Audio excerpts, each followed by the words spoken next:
नमः कालकालं नमो दिव्यतेजं नमः कामभस्मं नमः शान्तशीलं भजे पार्वतीवल्लभं नीलकण्ठम् सदा तीर्थसिद्धं सदा भक्तरक्षं सदा शैव पूज्यं सदा शुद्धभस्मं सदा ध्यानयुक्तं सदा ज्ञानतल्पं भजे पार्वतीवल्लभं नीलकण्ठम् वसानं भयानं महास्थानवासं शरीरं गजानां सदा चर्मवेष्टं पिशाचं विशोचं पशूनां प्रतिष्ठं भजे पार्वतीवल्लभं नीलकण्ठम् फणिनागकण्ठे भुजङ्गाद्यनेकं गळेरुण्डमालं महावीरशूरं कटिं व्याघ्रचर्मं चिताभस्मलेपं भजे पार्वतीवल्लभं नीलकण्ठम् शिरःशुद्धगङ्गा शिवा वामभागं बहुदीर्घकेशं सदा मान्त्रिनेत्रं फणिनागकर्णं सदा बालचन्द्रं भजे पार्वतीवल्लभं नीलकण्ठम् करे शूलधारं महाकष्टनाशं सुरेशं वरेशं महेशं जनेशं धने चारुईशं ध्वजेशं गिरीशं भजे पार्वतीवल्लभं नीलकण्ठम् उदानं सुदासं सुकैलासवासं धरानिर्धरं संस्थितं ह्यादिदेवम् अजाहेमकल्पद्रुमुं कल्पसेव्यं भजे पार्वतीवल्लभं नीलकण्ठम् मुनीनां वरेण्यं गुणं रूपवर्णं द्विजानं परन्तं शिवं वेदशास्त्रम् अहो दीनवत्सं कृपालं शिवं हि भजे पार्वतीवल्लभं नीलकण्ठम्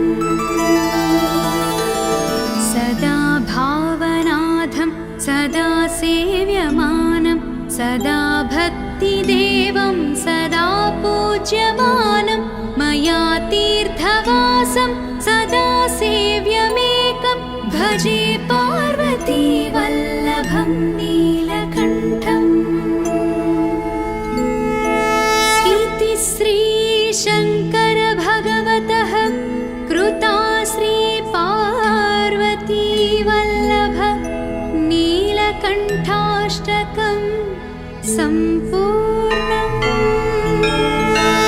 नमो भूतनाथं नमो देवदेवं नमः कालकालं नमो दिव्यतेजं नमः कामभस्मं नमः शान्तशीलं भजे पार्वतीवल्लभं नीलकण्ठम् सदा तीर्थसिद्धं सदा भक्तरक्षं सदा शैव पूज्यं सदा शुद्धभस्मं सदा ध्यानयुक्तं सदा ज्ञानतल्पं भजे पार्वतीवल्लभं नीलकण्ठम् वसानं भयानं महास्थानवासं शरीरं गजानां सदा चर्मवेष्टं पिशाचं विशोचं पशूनां प्रतिष्ठं भजे पार्वतीवल्लभं नीलकण्ठम् फणिनागकण्ठे भुजङ्गाद्यनेकं गळेरुण्डमालं महावीरशूरं कटिं व्याघ्रचर्मं चिताभस्मलेपं भजे पार्वतीवल्लभं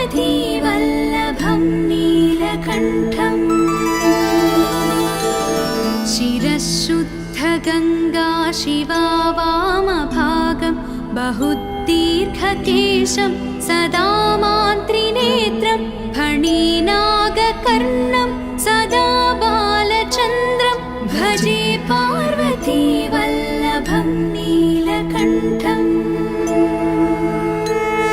करे शूलधारं महाकष्टनाशं सुरेशं वरेशं महेशं जनेशं धने चारुईशं ध्वजेशं गिरीशं भजे पार्वती वल्लभं नीलकण्ठम्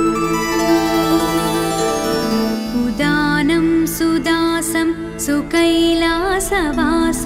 धरानिर्धरं संस्थितं ह्यादिदेवम् अजाहेमकल्पद्रुमुं कल्पसेव्यं भजे पार्वती वल्लभं नीलकण्ठम्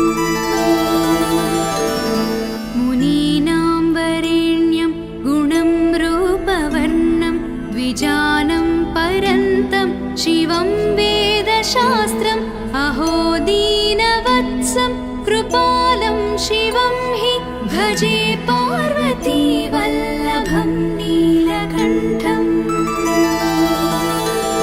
सदा भावनाथं सदा सेव्यमानं सदा भक्तिदेवं सदा पूज्यमानं मया तीर्थवासं सदा सेव्यमेकं भजे पार्वती वल्लभं नीलकण्ठम्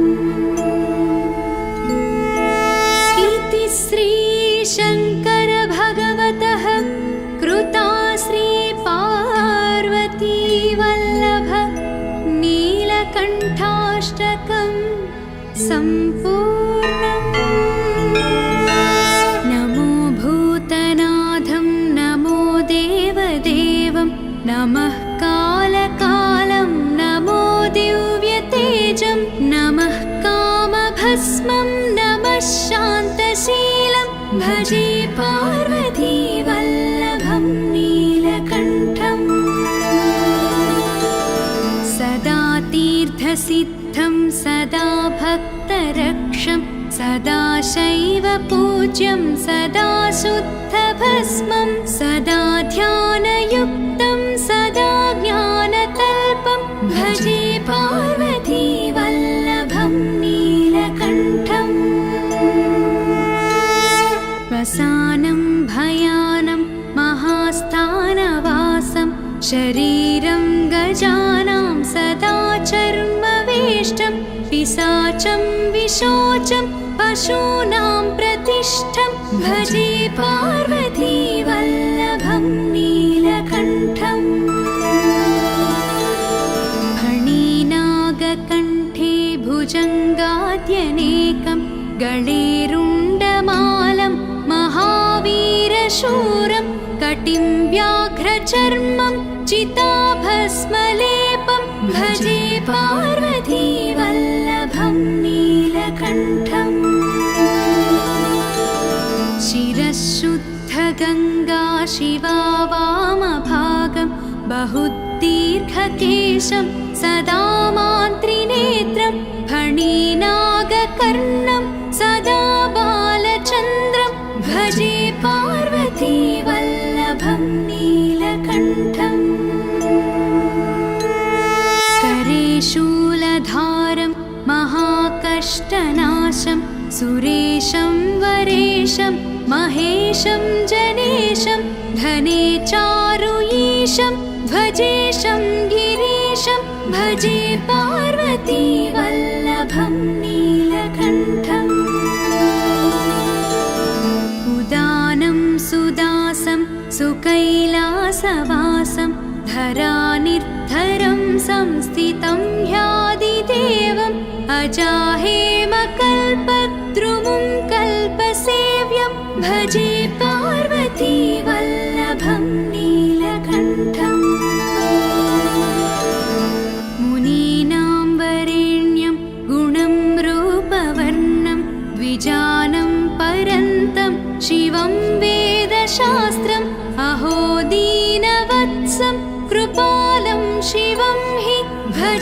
पार्वती वल्लभं नीलकण्ठम्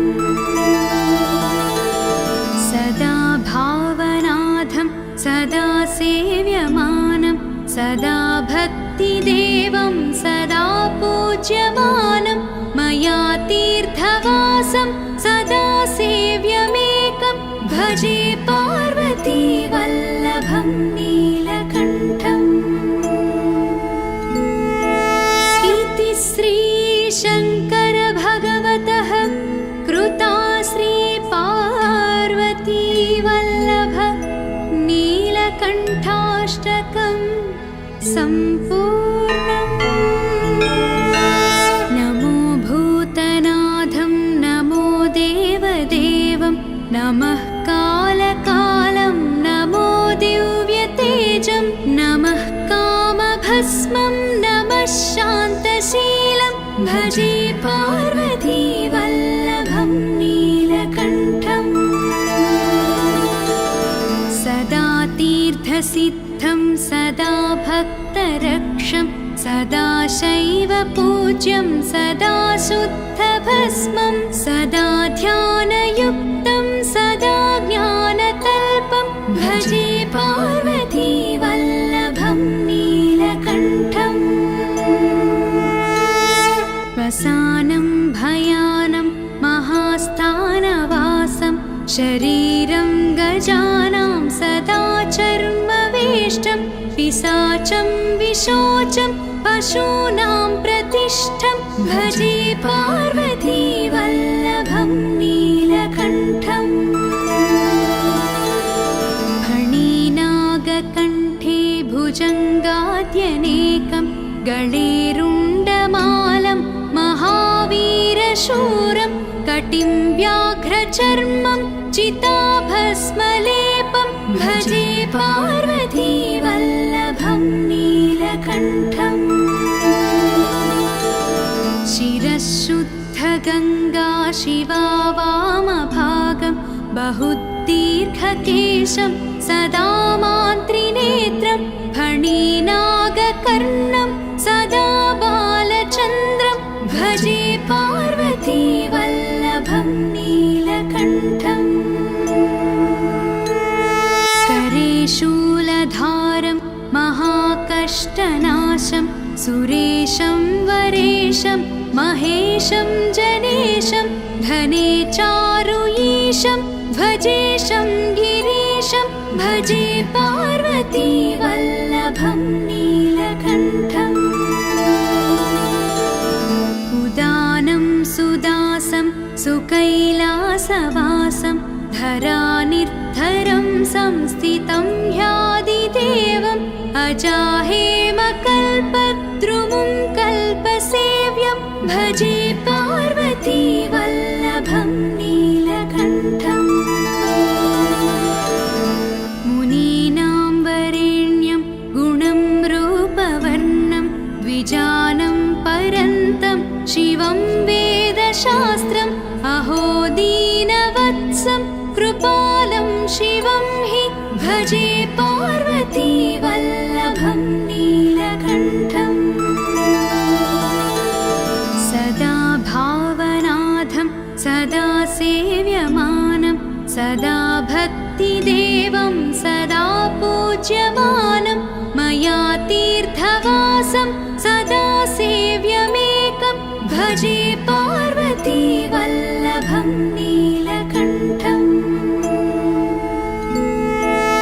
इति श्रीशङ्कर भगवतः कृता श्रीपार्वती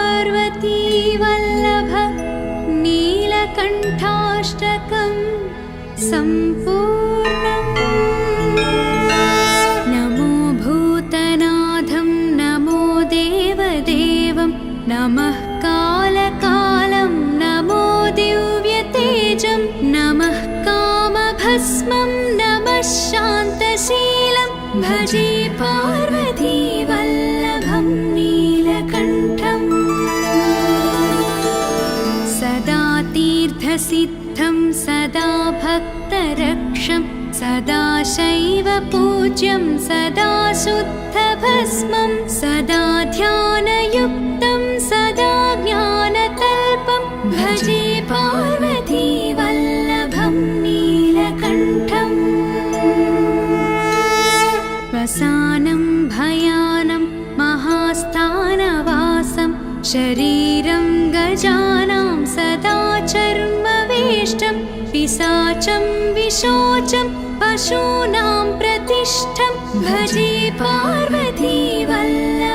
नीलकण्ठम् फणिनागकण्ठे भुजङ्गाद्यनेकं गळेरुण्डमालं महावीरशूरं कटिं व्याघ्रचर्मं चिताभस्मलेपं भजे पार्वतीवल्लभं नीलकण्ठम् शिरःशुद्धगङ्गा शिवा वामभागं बहुदीर्घकेशं सदा मान्त्रिनेत्रं फणिनागकर्णं सदा बालचन्द्रं भजे पार्वतीवल्लभं नीलकण्ठम् करे शूलधारं महाकष्टनाशं सुरेशं वरेशं महेशं जनेशं धने चारुईशं ध्वजेशं गिरीशं भजे पार्वतीवल्लभं नीलकण्ठम् उदानं सुदासं सुकैलासवासं धरानिर्धरं संस्थितं ह्यादिदेवम् अजाहेमकल्पद्रुमुं कल्पसेव्यं भजे पार्वतीवल्लभं नीलकण्ठम्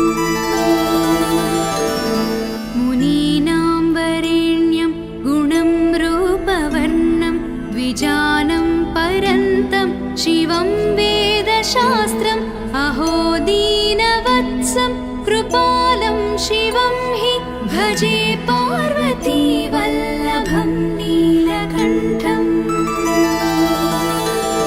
सदा भावनाथं सदा सेव्यमानं सदा भक्तिदेवं सदा पूज्यमानं मया तीर्थवासं सदा सेव्यमेकं भजे पार्वतीवल्लभं नीलकण्ठम् इति श्रीशङ्कर भगवतः कृता श्रीपार्वतीवल्लभ नीलकण्ठाष्टकं सम्पूर्णम् नमो भूतनाथं नमो देवदेवं नमः कालकालं नमो दिव्यतेजं नमः कामभस्मं नमः शान्तशीलं भजे पार्वतीवल्लभं नीलकण्ठम् सदा तीर्थसिद्धं सदा भक्तरक्षं सदा शैवपूज्यं सदा शुद्धभस्मं सदा ध्यानयुक्तं सदा ज्ञानतल्पं भजे पार्वतीवल्लभं नीलकण्ठम् वसानं भयानं महास्थानवासं शरीरं गजानां सदा चर्मवेष्टं पिशाचं विशोचं पशूनां प्रतिष्ठं भजे पार्वतीवल्लभं नीलकण्ठम् फणिनागकण्ठे भुजङ्गाद्यनेकं गळेरुण्डमालं महावीरशूरं कटिं व्याघ्रचर्मं चिताभस्मलेपं भजे पार्वतीवल्लभं नीलकण्ठम् शिरःशुद्धगङ्गा शिवा वामभागं बहुदीर्घकेशं सदा मान्त्रिनेत्रं फणिनागकर्णं सदा बालचन्द्रं भजे पार्वतीवल्लभं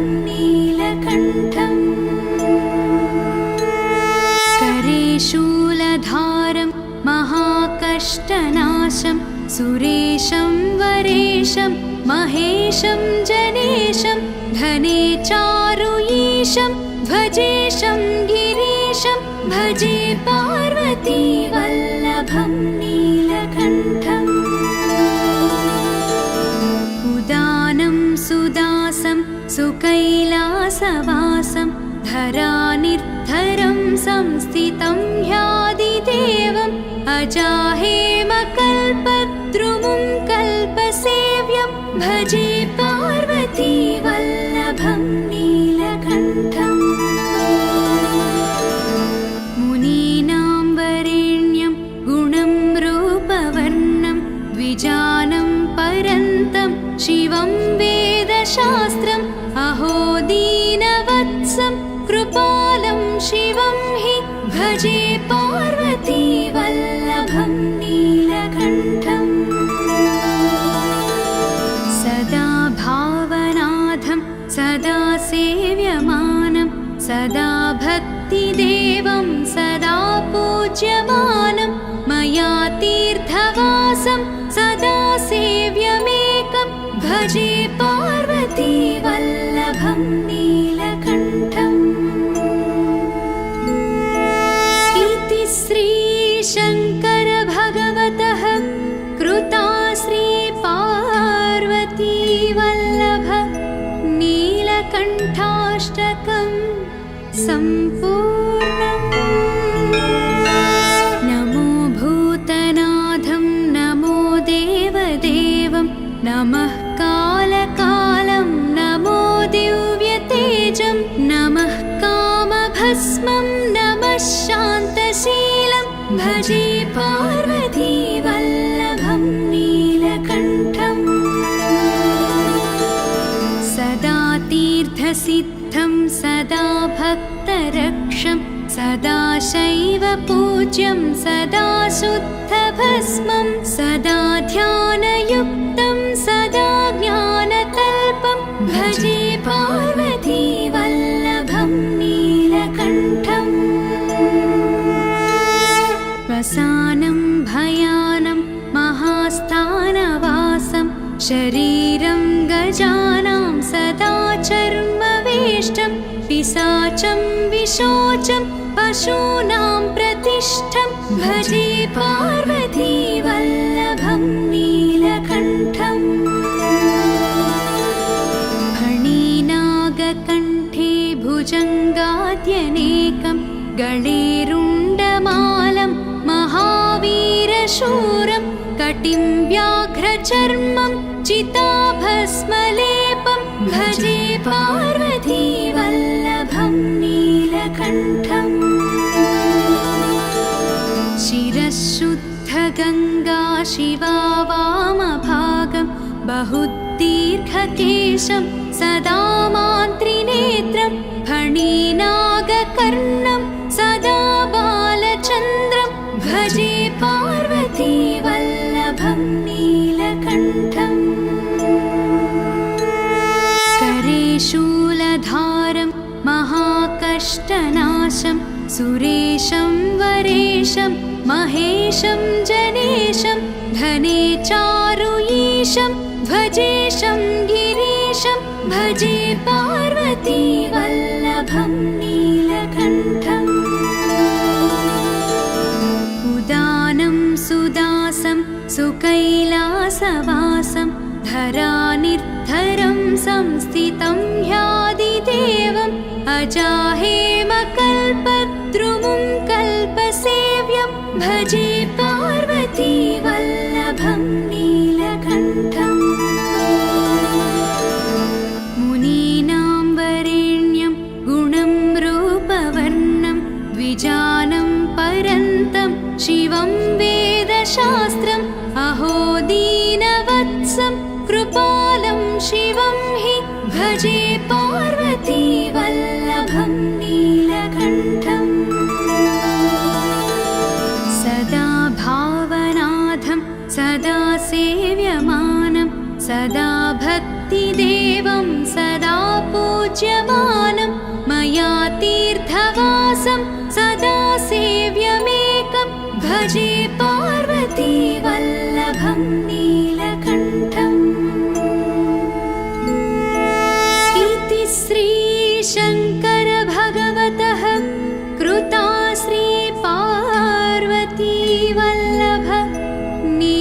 नीलकण्ठाष्टकं सम्पूर्णम्। नमो भूतनाथं नमो देवदेवं नमः कालकालं नमो दिव्यतेजं नमः कामभस्मं नमः शान्तशीलं भजे पार्वतीवल्लभं नीलकण्ठम्। सदा तीर्थसिद्धं सदा भक्तरक्षं सदा शैव पूज्यं सदा शुद्धभस्मं सदा ध्यानयुक्तं सदा ज्ञानतल्पं भजे पार्वतीवल्लभं नीलकण्ठम्। वसानं भयानं महास्थानवासं शरीरं गजानां सदा चर्मवेष्टं पिशाचं विशोचं पशूनां प्रतिष्ठं भजे पार्वतीवल्लभं नीलकण्ठम्। फणिनागकण्ठे भुजङ्गाद्यनेकं गळेरुण्डमालं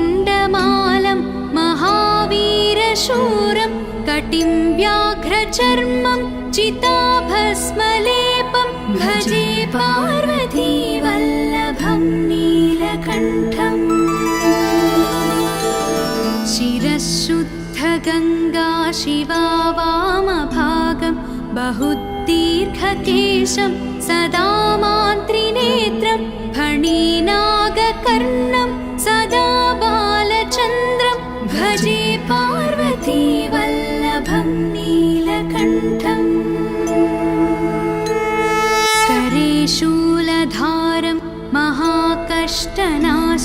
सुरेशं वरेशं महेशं जनेशं धने चारुईशं ध्वजेशं गिरीशं भजे पार्वतीवल्लभं नीलकण्ठम्। उदानं सुदासं सुकैलासवासं धरानिर्धरं संस्थितं ह्यादिदेवम् अजाहेमकल्पद्रुमुं कल्पसेव्यं भजे पार्वतीवल्लभं नीलकण्ठम्। मुनीनां वरेण्यं गुणं रूपवर्णं द्विजानं परन्तं शिवं वेदशास्त्रम् अहो दीनवत्सं कृपालं शिवं हि भजे पार्वतीवल्लभं नीलकण्ठम्। सदा भावनाथं सदा सेव्यमानं सदा भक्तिदेवं सदा पूज्यमानं मया तीर्थवासं सदा सेव्यमेकं भजे पार्वतीवल्लभं नीलकण्ठम्। इति श्रीशङ्करभगवतः कृता श्रीपार्वतीवल्लभ नीलकण्ठाष्टकं सम्पूर्णम्। नमो भूतनाथं नमो देवदेवं नमः कालकालं नमो दिव्यतेजं नमः कामभस्मं नमः शान्तशीलं भजे पार्वतीवल्लभं नीलकण्ठम्। सदा तीर्थसिद्धं सदा भक्तरक्षं सदा शैव पूज्यं सदा शुद्धभस्मं सदा ध्यानयुक्तं सदा ज्ञानतल्पं भजे पार्वतीवल्लभं नीलकण्ठम्। वसानं भयानं महास्थानवासं शरीरं गजानां सदा चर्मवेष्टं पिशाचं विशोचं पशूनां प्रतिष्ठं भजे पार्वतीवल्लभं नीलकण्ठम्। फणिनागकण्ठे भुजङ्गाद्यनेकं गळेरुण्डमालं महावीरशूरं कटिं व्याघ्रचर्मं चिताभस्मलेपं भजे पार्वतीवल्लभं नीलकण्ठम् शिरःशुद्धगङ्गा शिवा वामभागं बहुदीर्घकेशं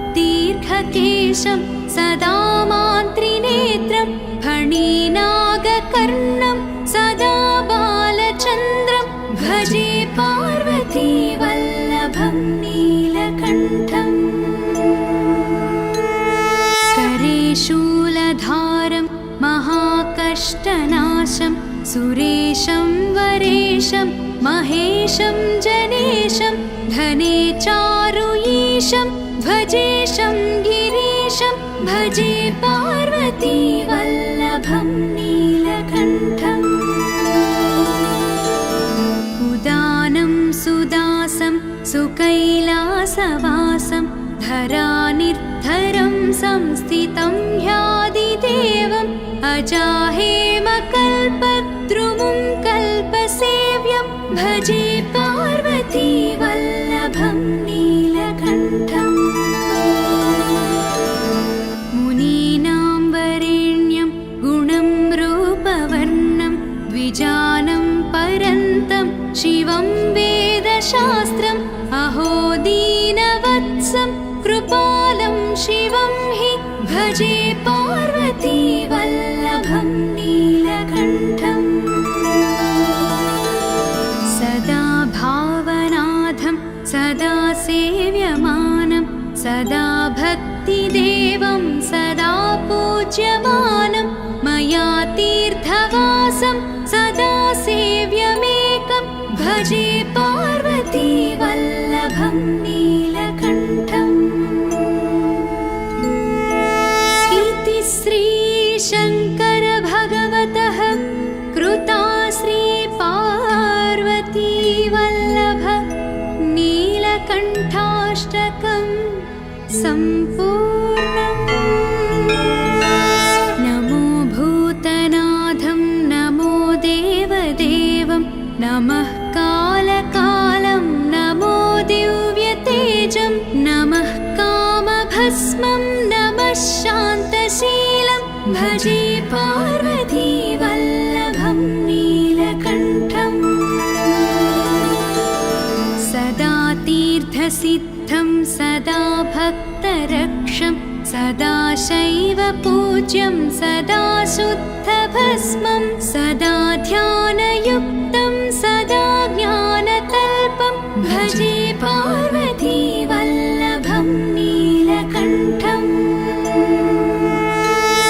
वसानं भयानं महास्थानवासं शरीरं गजानां सदा चर्मवेष्टं पिशाचं विशोचं पशूनां प्रतिष्ठं भजे पार्वतीवल्लभं नीलकण्ठम् फणिनागकण्ठे भुजङ्गाद्यनेकं गळेरुण्डमालं महावीरशूरं कटिं व्याघ्रचर्मं चिताभस्मलेपं भजे पार्वतीवल्लभं नीलकण्ठम् शिरःशुद्धगङ्गा शिवा वामभागं बहुदीर्घकेशं सदा मान्त्रिनेत्रं फणिनागकर्णं सदा बालचन्द्रं भजे पार्वतीवल्लभं नीलकण्ठम् करे शूलधारं महाकष्टनाशं सुरेशं वरेशं महेशं जनेशं धने चारुईशं ध्वजेशं गिरीशं भजे पार्वतीवल्लभं नीलकण्ठम् उदानं सुदासं सुकैलासवासं धरानिर्धरं संस्थितं ह्यादिदेवम् अजाहेमकल्पद्रुमुं कल्पसेव्यं भजे पार्वतीवल्लभं नीलकण्ठम्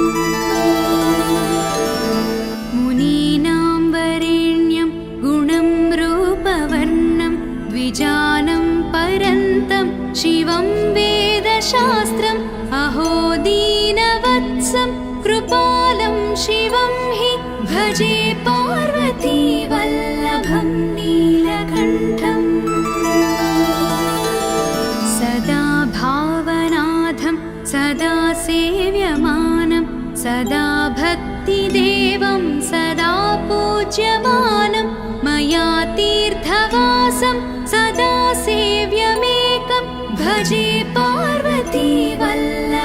नीलकण्ठम् इति श्रीशङ्कर भगवतः कृता श्रीपार्वतीवल्लभ नीलकण्ठाष्टकम् सम्पूर्णम् नमो भूतनाथं नमो देवदेवं नमः कालकालं नमो दिव्यतेजं नमः कामभस्मं नमः शान्तशीलं भजे पार्वतीवल्लभं नीलकण्ठम् सदा तीर्थसिद्धं सदा भक्तरक्षं सदा शैवपूज्यं सदा शुद्धभस्मं सदा ध्यानयुक्तं सदा ज्ञानतल्पं भजे पार्वतीवल्लभं नीलकण्ठम् वसानं भयानं महास्थानवासं शरीरं गजानां सदा चर्मवेष्टं पिशाचं विशोचं पशूनां प्रतिष्ठं भजे पार्वतीवल्लभं नीलकण्ठम् फणिनागकण्ठे भुजङ्गाद्यनेकं गळेरुण्डमालं महावीरशूरं कटिं व्याघ्रचर्मं चिताभस्मलेपं भजे पार्वतीवल्लभं नीलकण्ठम् शिरःशुद्धगङ्गा शिवा वामभागं बहुदीर्घकेशं सदा मान्त्रिनेत्रं फणिनागकर्णं सदा बालचन्द्रं भजे पार्वतीवल्लभं नीलकण्ठम् करे शूलधारं महाकष्टनाशं सुरेशं वरेशं महेशं जनेशं धने चारुईशं ध्वजेशं गिरीशं भजे पार्वतीवल्लभं नीलकण्ठम् उदानं सुदासं सुकैलासवासं धरानिर्धरं संस्थितं ह्यादिदेवम् अजाहेमकल्पद्रुमुं कल्पसेव्यं भजे पार्वतीवल्लभं नीलकण्ठम् मुनीनां वरेण्यं गुणं रूपवर्णं द्विजानं परन्तं शिवं वेदशास्त्रम् अहो दीनवत्सं कृपालं शिवं हि भजे पार्वतीवल्लभं नीलकण्ठम् सदा भावनाथं सदा सेव्यमानं सदा भक्तिदेवं सदा पूज्यमानं मया तीर्थवासं सदा सेव्यमेकं भजे पार्वतीवल्लभं नीलकण्ठम् इति श्रीशङ्कर भगवतः कृता श्रीपार्वतीवल्लभ नीलकण्ठाष्टकम् सम्पूर्णम् नमो भूतनाथं नमो देवदेवं नमः कालकालं नमो दिव्यतेजं नमः कामभस्मं नमः शान्तशीलं भजे पार्वतीवल्लभं नीलकण्ठम् सदा तीर्थसिद्धं सदा भक्तरक्षं सदा शैवपूज्यं सदा शुद्धभस्मं भस्मं सदा ध्यानयुक्तं सदा ज्ञानतल्पं भजे पार्वतीवल्लभं नीलकण्ठम् वसानं भयानं महास्थानवासं शरीरं गजानां सदा चर्मवेष्टं पिशाचं विशोचं पशूनां प्रतिष्ठं भजे पार्वतीवल्लभं नीलकण्ठम् फणिनागकण्ठे भुजङ्गाद्यनेकं गळेरुण्डमालं महावीरशूरं कटिं व्याघ्रचर्मं चिताभस्मलेपं भजे पार्वतीवल्लभं नीलकण्ठम् शिरःशुद्धगङ्गा शिवा वामभागं बहुदीर्घकेशं सदा मान्त्रिनेत्रं फणिनागकर्णं सदा बालचन्द्रं भजे पार्वतीवल्लभं नीलकण्ठम् करे शूलधारं महाकष्टनाशं सुरेशं वरेशं महेशं जनेशं धने चारुईशं ध्वजेशं गिरीशं भजे पार्वतीवल्लभं नीलकण्ठम्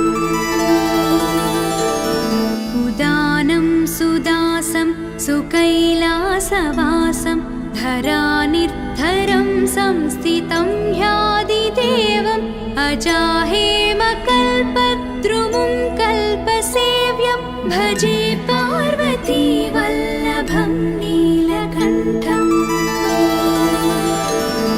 मुनीनां वरेण्यं गुणं रूपवर्णं द्विजानं परन्तं शिवं वेदशास्त्रम् अहो दीनवत्सं कृपालं शिवं हि भजे पार्वतीवल्लभं नीलकण्ठम् सदा भावनाथं सदा सेव्यमानं सदा भक्तिदेवं सदा पूज्यमानं मया तीर्थवासं सदा सेव्यमेकं भजे पार्वतीवल्लभं नीलकण्ठम् इति श्रीशङ्कर भगवतः कृता श्रीपार्वतीवल्लभ नीलकण्ठाष्टकं सम्पूर्णम् नमो भूतनाथं नमो देवदेवं नमः कालकालं नमो दिव्यतेजं नमः कामभस्मं नमः शान्तशीलं भजे पार्वतीवल्लभं नीलकण्ठम् सदा तीर्थसिद्धं सदा भक्तरक्षं सदा शैवपूज्यं सदा शुद्धभस्मं सदा ध्यानयुक्तं सदा ज्ञानतल्पं भजे पार्वतीवल्लभं नीलकण्ठम् वसानं भयानं महास्थानवासं शरीरं गजानां सदा चर्मवेष्टं पिशाचं विशोचं पशूनां प्रतिष्ठं भजे पार्वतीवल्लभं नीलकण्ठम् फणिनागकण्ठे भुजङ्गाद्यनेकं गळेरुण्डमालं महावीरशूरं कटिं व्याघ्रचर्मं चिताभस्मलेपं भजे पार्वतीवल्लभं नीलकण्ठम् शिरःशुद्धगङ्गा शिवा वामभागं बहुदीर्घकेशं सदा मान्त्रिनेत्रं फणिनागकर्णं सदा बालचन्द्रं भजे पार्वतीवल्लभं नीलकण्ठम्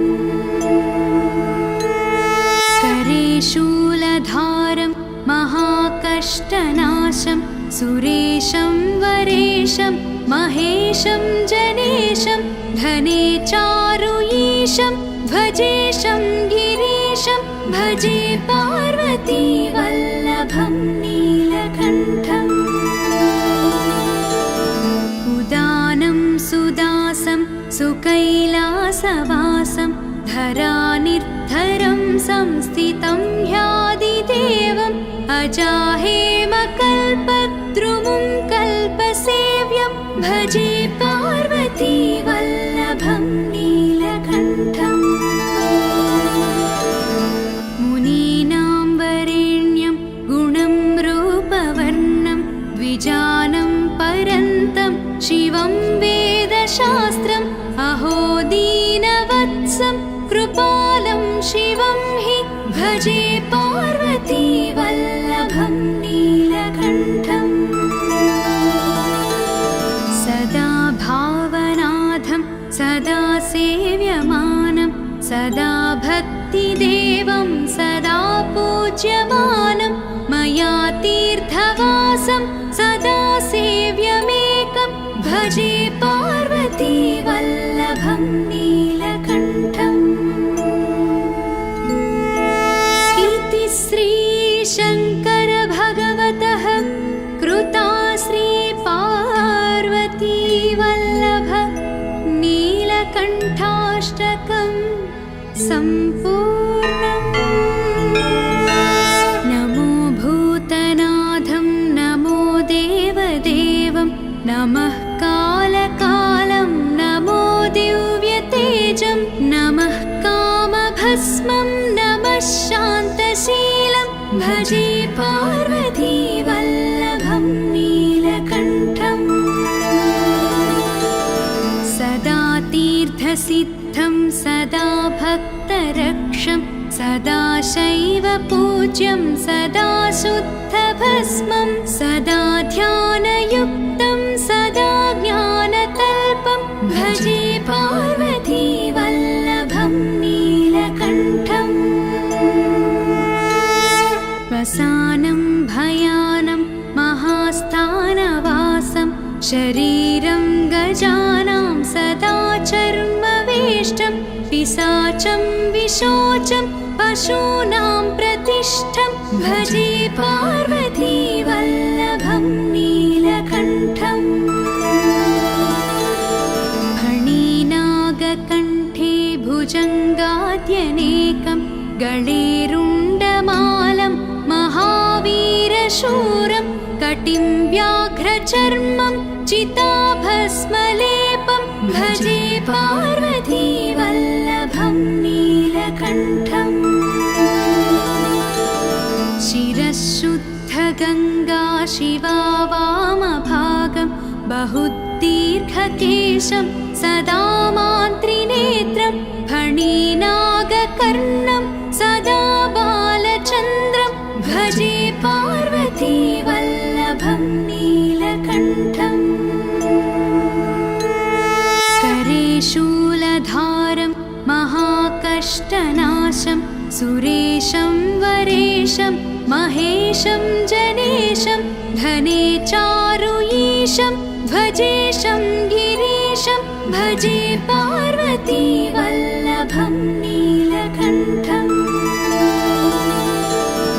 उदानं सुदासं सुकैलासवासं धरानिर्धरं संस्थितं ह्यादिदेवम् अजाहेमकल्पद्रुमुं कल्पसेव्यं भजे पार्वती वल्लभं नीलकण्ठम् मुनीनां वरेण्यं गुणं रूपवर्णं द्विजानं परन्तं शिवं वेदशास्त्रम् अहो दीनवत्सं कृपालं शिवं हि भजे पार्वती वल्लभं नीलकण्ठम् सदा भावनाथं सदा सेव्यमानं सदा भक्तिदेवं सदा पूज्यमानं मया तीर्थवासं सदा सेव्यमेकं भजे पार्वती वल्लभं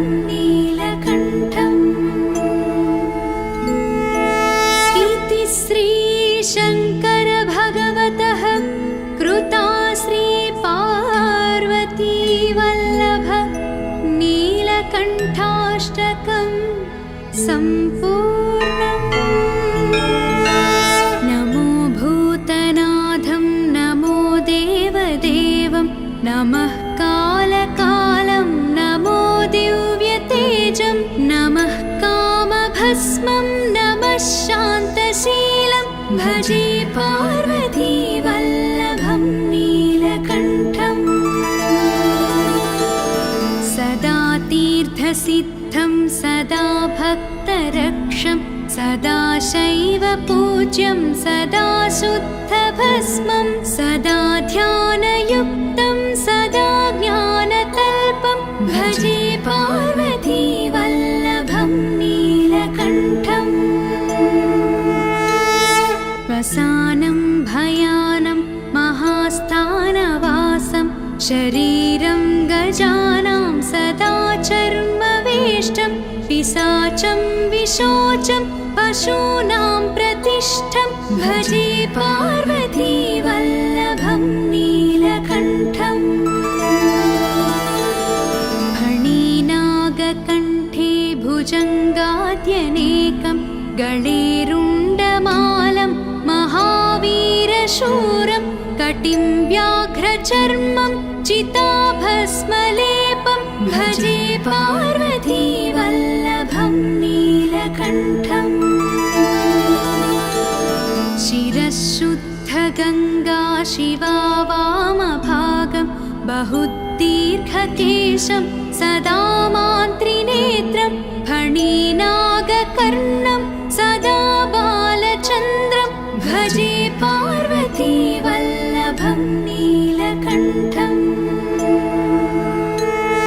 करे शूलधारं महाकष्टनाशं सुरेशं वरेशं महेशं जनेशं धने चारुईशं ध्वजेशं गिरीशं भजे पार्वतीवल्लभं नीलकण्ठम्।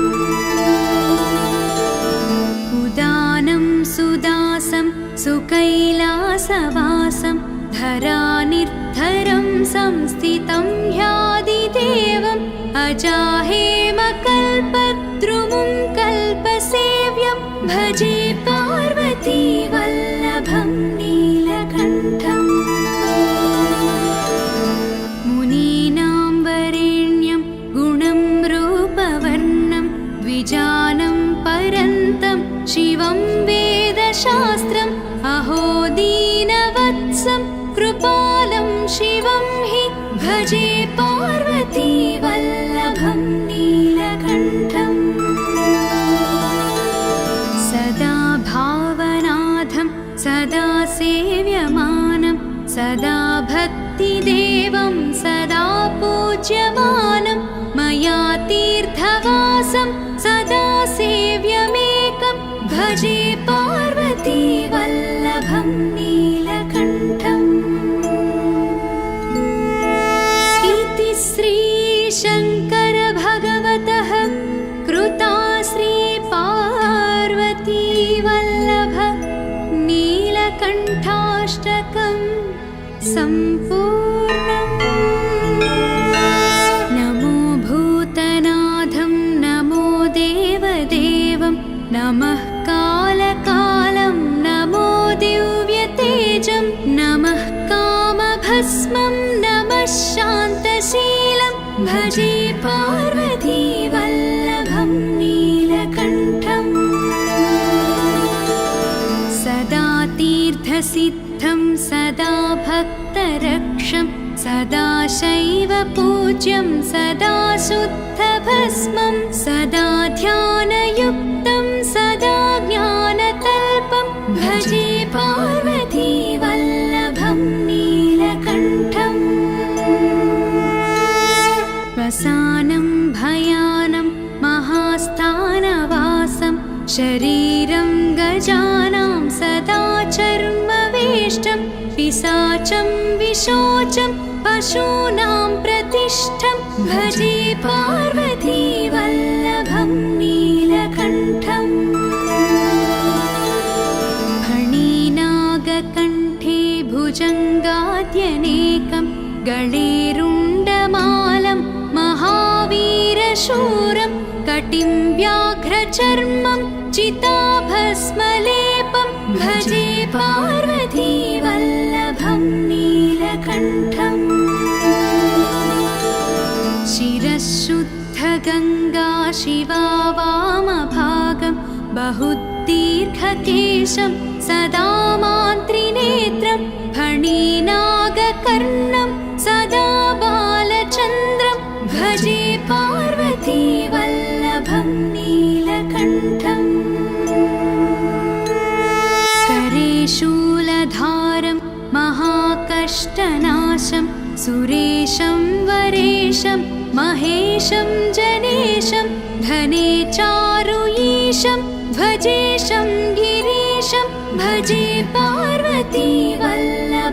नीलकण्ठम् उदानं सुदासं सुकैलासवासं धरानिर्धरं संस्थितं ह्यादिदेवम् अजाहेमकल्पद्रुमुं कल्पसेव्यं भजे पार्वतीवल्लभं नीलकण्ठम् मुनीनां वरेण्यं गुणं रूपवर्णं द्विजानं परन्तं शिवं वेदशास्त्रम् अहो दीनवत्सं कृपालं शिवं हि भजे पार्वतीवल्लभं नीलकण्ठम् सदा भावनाथं सदा सेव्यमानं सदा भक्तिदेवं सदा पूज्यमानं मया तीर्थवासं सदा सेव्यमेकं भजे पार्वतीवल्लभं नीलकण्ठम् इति श्रीशङ्कर भगवतः कृता श्रीपार्वतीवल्लभ नीलकण्ठाष्टकं सम्पूर्णम् नमो भूतनाथं नमो देवदेवं नमः कालकालं नमो दिव्यतेजं नमः कामभस्मं नमः शान्तशीलं भजे पार्वतीवल्लभं नीलकण्ठम् सदा तीर्थसिद्धं सदा भक्तरक्षं सदा शैवपूज्यं सदा शुद्धभस्मं सदा ध्यानयुक्तं सदा ज्ञानतल्पं भजे पार्वतीवल्लभं नीलकण्ठम् वसानं भयानं महास्थानवासं शरीरं गजानां सदा चर्मवेष्टं पिशाचं विशोचं पशूनां प्रतिष्ठं भजे पार्वतीवल्लभं नीलकण्ठम् फणिनागकण्ठे भुजङ्गाद्यनेकं गळेरुण्डमालं महावीरशूरं कटिं व्याघ्रचर्मं चिताभस्मलेपं भजे पार्वतीवल्लभं नीलकण्ठम् शिरःशुद्धगङ्गा शिवा वामभागं बहुदीर्घकेशं सदा मान्त्रिनेत्रं फणिनागकर्णं सदा बालचन्द्रं भजे पार्वतीवल्लभं नीलकण्ठम् करे शूलधारं महाकष्टनाशं सुरेशं वरेशं महेशं जनेशं धने चारुईशं ध्वजेशं गिरीशं भजे पार्वतीवल्लभं नीलकण्ठम् उदानं सुदासं सुकैलासवासं धरानिर्धरं संस्थितं ह्यादिदेवम् अजाहेमकल्पद्रुमुं कल्पसेव्यं भजे पार्वतीवल्लभं नीलकण्ठम्